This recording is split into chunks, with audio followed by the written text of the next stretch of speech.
Hello, my friend. Stay a while and listen. What's going on YouTube? It's Filthy and we're back with another video. Today we're looking at a Necromancer GR speed build. This is a 2-minute GR90 corpse explosion build using the new Ethereal items. This is the PTR Season 24 patch 2.7.1. The Ethereal weapons are subject to change. I don't really see there being massive movement here, but we'll go through the build as it is. This will be a very good build for finding Ethereals on the season, because obviously you want to do GR90 pretty much just as fast as you can, because you won't get any more items past that. Corpse Explosion is a very satisfying build to play. A few of the issues sometimes you have with Corpse Explosion are smoothed out in this build. It's very tanky, very easy to play, no real drama or worries. Before we do go through it though, as always, welcome to anybody who's new, and thumbs up brightens my day. Right, so we're going to need a Legacy of Dreams gem. This is a LOD build. This gem grows in power, so the higher the rank, the more power you get. You will get to 100 with Corpse Explosion on Legacy of Dreams Necromancer. Absolutely no bother. You get increased damage and damage reduction. These effects are double for ancient items. The Ethereal will count as an ancient, so that's fine. I've got all ancients bar for the Johnstone, so I've got 12 out of 13 are ancient. So the gear is fairly decent because it is PTR, but as I say, you'll see just how easy this is.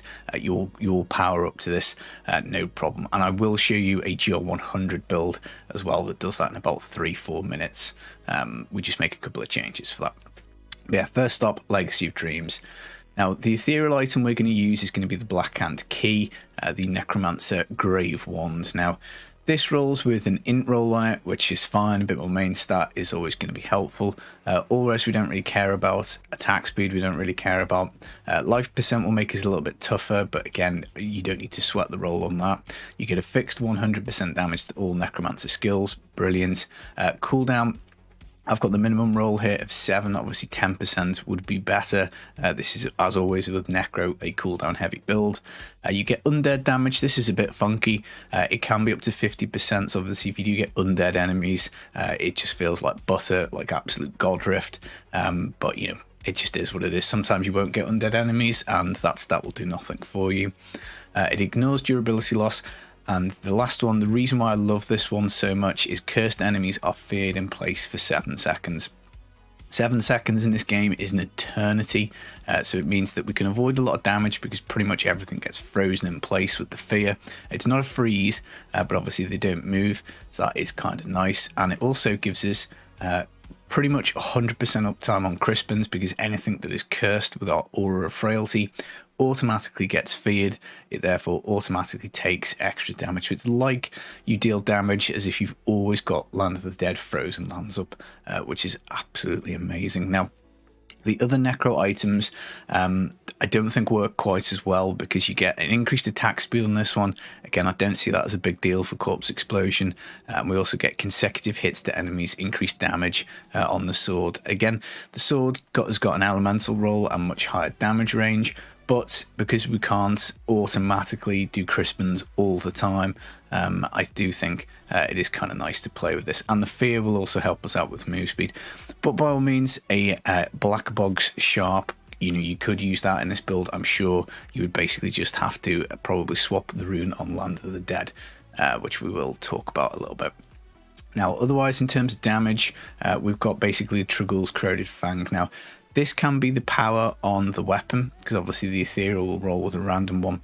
I've got the Messerschmitt's Reaver power here, reduce the remaining cooldowns of the skills by 1 second when you kill an enemy. So this is perfect. It basically allows us to almost perma-flip Land of the Dead. So provided we have stuff to kill, Land of the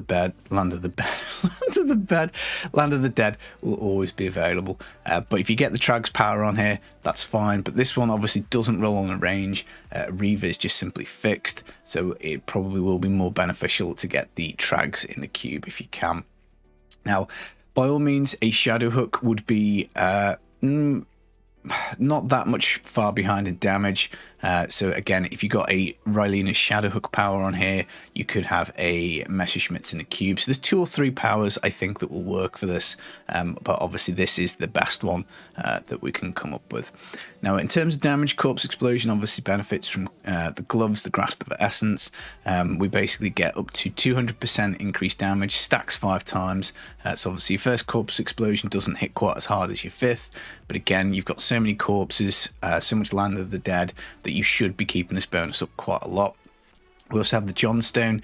This is interesting because after we've used Land of the Dead, we get 200%, up to 200% extra damage for the next 50 corpse explosions. So it's like an ammo refill, 200%, 50 rounds, and then you have to reflip Land of the Dead to get that bonus. So if you go past your 50 corpses, this item does nothing for you, but provided you're refreshing your Land of the Dead often enough, it is kind of like being on perma COE cycle, which is kind of nice.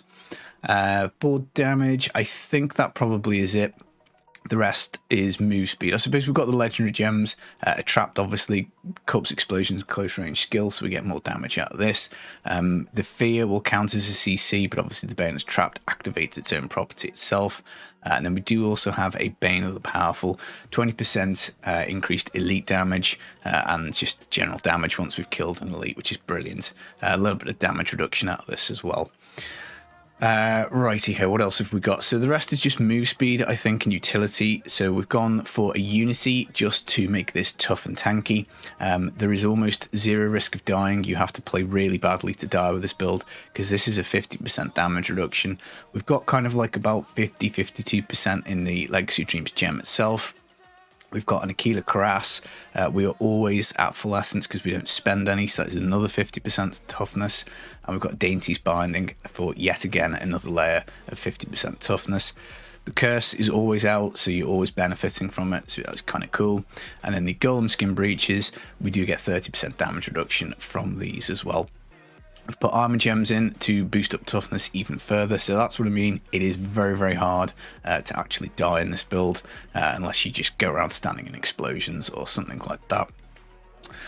Now you can obviously dump some of these toughness layers. If you wanted, you could do a Blackthorns with the correct elements on, that would be fine. You could do a Stone of Jordan or a conventional elements in place of the Unity, but I just think it's kind of nice to just play this at 90s very fast with no risk of death, but that is obviously up to you.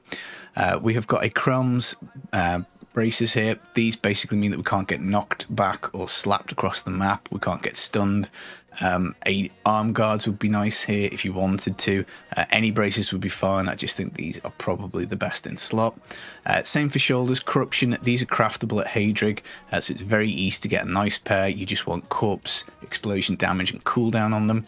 Area damage would probably be kind of nice. That would help out with Juggernaut, but you don't need it. I don't have it. They do drop with up to 2 pickup radius, so a little bit of pickup radius for a speed build is always handy, but any shoulders that are nice will do, but as I say, these are craftable. We've got a Lasty Ring. Now, bear in mind the last property on this weapon is that cursed enemies are feared in place for 7 seconds. We have perma uptime on the up to 60% move speed on the Lasty Ring. Absolutely lovely. This ring's not very good. Obviously, I wouldn't want Vitality on here, and I would want the 60% move speed, but it is pretty good. We've got a Vigilante belt for the cooldown roll, so you can get up to 8% on this. So again, that would help us out with a bit more cooldown. You know, Dainties could go on the character, and you would open up this armor slot if you wanted. So again, Andariel's Visage and the Oryx in the Cube would maybe give you a bit more of an elemental kick as well. So, you know, if you juice that up with the Andariels, the Blackthorns, and the Stone of Jordan, you know, again, you could pump a bit more DPS into this. But as I say, for 90s, I think it works pretty well. Now, offhand, Lost Time is still always the best for speed builds for me. So cold skills, when we use them, we get up to 50% move speed. Again, crit chance on here, cooldown if you can get it, corpse explosion damage would all be super duper. And we do also get a little bit of elite damage out of the Unity, which I don't think I went over. So I think that is the gear, that is the swaps that we can make. There's probably loads. Legacy Dreams is very flexible, but let's check out the skills.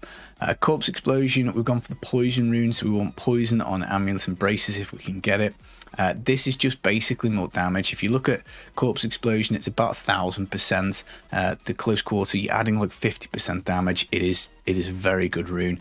I've tried the Final Embrace to try and proc some more cooldown. I don't like it as much. There's no need to go for the freeze because we have got the Fear, which works with the Krysbins. The Radius, again, I don't feel is worth it. I think the extra damage is the best. So yeah, you can play around with the rune if you would like, but that is the one that I go for. Frailty, Aura Frailty, we get the damage reduction, we get the increased damage from the Trag's Fang. We don't have to press it, it just goes out in a radius around us. Bone Armor, we're no longer tied to Dislocation because of the way the weapon works with the Fear and the Krysbin activation, so we can pick this one. Great because it's a cold skill, so we get move speed from the lost time, and we also get up to 10% move speed from this, and we also get another 30% damage reduction, so just all round a great skill for the Necro. Command Golem, this is here for the damage reduction from the trousers. It is also a pile of corpses, so if we don't have Land of the Dead up, we just plop the Golem down and then we blow up the corpses. Unfortunately, even as low at 90, the Golem will die. It's very, very weak, I think, against like any kind of elemental attack, so it will die. You will get a little icon at the bottom. Very frustrating if you do press it. A lot less frustrating at 90 than it is at 100, to be honest. Doing hundreds, we can do them in 3 minutes, as I say, but it does become a bit more of a pain with the Golem. Land of the Dead, we're no longer tied to the Frozen Lands, again, because we get that Krysbin's activation off the weapon. Brilliant, because it means we can pick the Shallow Graves rune. So we kind of get an extra 20% Land of the Dead here, because once we kill an enemy, we can get up to 2 seconds extra duration. So 20 dead enemies is 20% more Land of the Dead time. So you know, instead of it being 10 seconds, it is 12, very handy. And then Blood Rush Molting, just to generate a solo corpse that we can blow up, very handy for opening doors, because obviously we've got no other attacks. And also, just if you need to get things going with that one corpse, this can come in clutch. And also, it works with the Stewart's Greaves Boots, which does give us up to 100% move speed after we teleport. So, pretty nice. Passive wise, we've got Commander of the Risen Dead for extra uptime on Golem, so if we do need it, we can pop it. The Reaver will bring the cooldown on it, and this will help get it back super fast. We're trying not to press this unless we have to. We just want all the Reaver procs going into Land of the Dead. Fueled by Death is move speed up to 30%. We're using corpses all the time with the Corpse Explosion, so it just makes us run super fast, which is lovely. Blood is power. If we do get in trouble and take some damage, we do get 20% cooldown. Very handy for Land of the Dead, so you can kind of intentionally take some damage, and it is probably worth it. And then Dark Reaping, I really like. We obviously don't care about the essence portion, but 2% life per kill is just nice. It means that we just top our life up all the time. Doesn't matter what it hits us, our life pool will go down. It'll just rocket back up as we blow enemies apart. And I think on the weapon, I've got Final Service as my passive. So that is my 5th one. Spreading Malediction would also be okay. That would give you a bit more damage on your curse.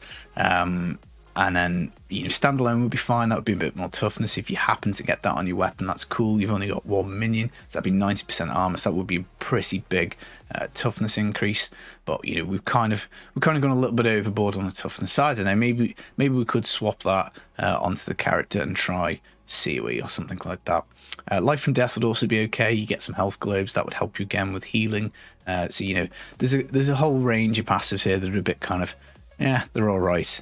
But you know, at the end of the day, your Ethereal, it's not going to live and die on the passive on it. That's for certain. Right, in terms of Paragon, we've got about 1,000. So I guess that maybe makes up a little bit for the fact that we don't have a fully ancient one.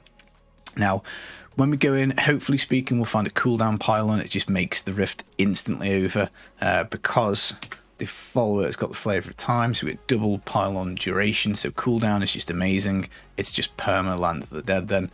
Nems is great, obviously just helps us out with the elites. I haven't filled the rest of it out much, but obviously you do need a unity on the follower. Oculus is always handy for the circle for the extra damage, and then obviously we need the token so that this guy can't die. Again, I've just been lazy. I can't be bothered setting all these followers up. I just want to blast. So there we go. So when we hop in, I'll try and talk about the gameplay, but it is basically Land of the Dead when you see enemies. teleport around to run really fast, get your bone armor up to 10 stacks, and then all you're doing is basically Land of the Dead, corpse explosion. When it's back, Land of the Dead, corpse explosion. And if you get stuck, Golem choice number 1 for a pile of corpses, and then Blood Rush to open doors, and choice number 3 for corpses. The only thing you can really get wrong is the Land of the Dead you cannot have for the Rift Guardian, but then again, you still do have the Golem. There might be corpses on the ground, and you are pretty tanky. It's one of the reasons why I like it quite tanky, because it means that even if you do cock up the Land of the Dead at the end of the Rift, you still should be good. So in we go, bone armor up, hit Land of the Dead, and now it's just a race to find enemies. And obviously once we kill our first elite, we do get the Bane of the Powerful up. So we've nearly made it there on one round of Land of the Dead. We should be pretty much back, just these last few enemies. So there we go, we've still got 35 stacks of Macabre. So we've hit the Land of the Dead. That was probably a bad choice because there's nothing directly in front of us. But as we say, that's a jug.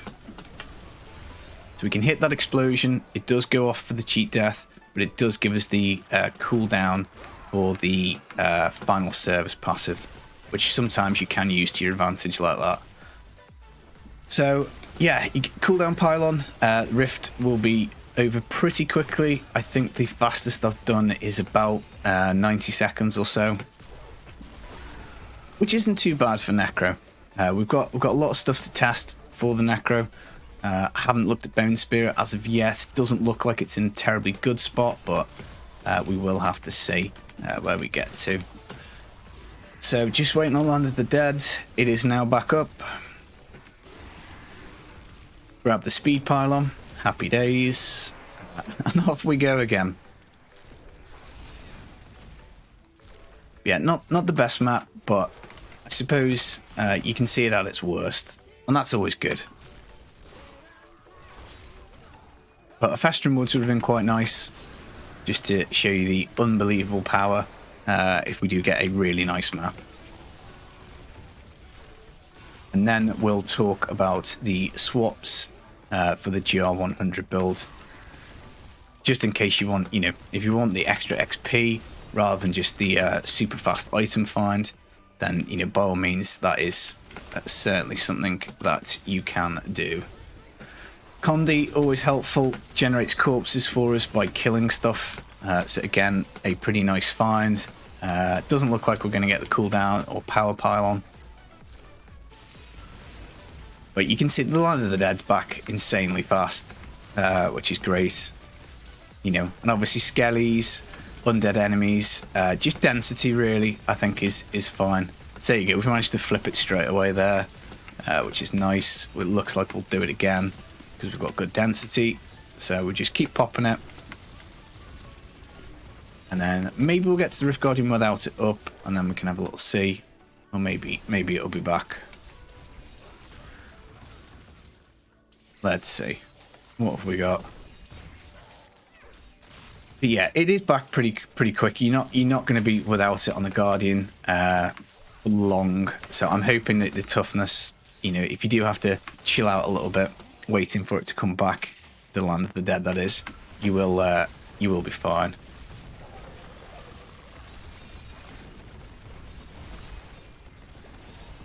But there we go. Not too bad. So what was that? 2 minutes 15. Not great maps, and chatting about it as well. So let's have a little look at the... why is that not loaded up? Maybe we need to be back in town.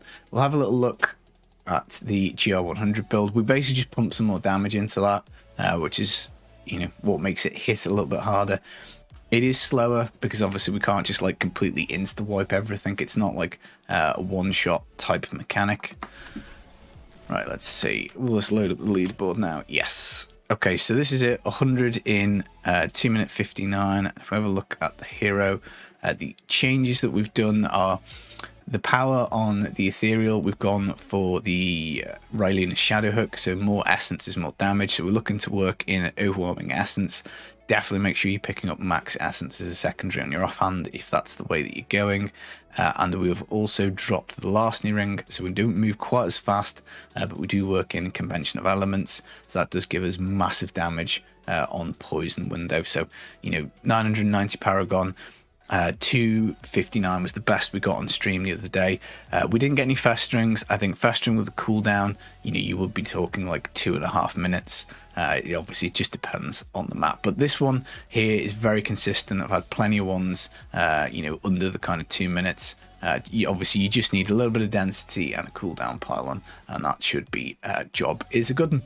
So that is the guide, guys. I hope you've enjoyed it. We will be covering some more necro stuff. I'm gonna have a look at mages, see if there's something we can do for that for solo. I would like to have a look at bone spear. I've got plenty of other classes and stuff to test. You know, the ethereal items are really exciting. There's lots we can do with them. So yeah, more videos on the way soon. Thanks to everybody who has stopped by the stream to offer support, suggestions, and all that kind of stuff. I'll be back just as soon as I can. Stay safe and enjoy the rest of your day. Take it easy. Peace.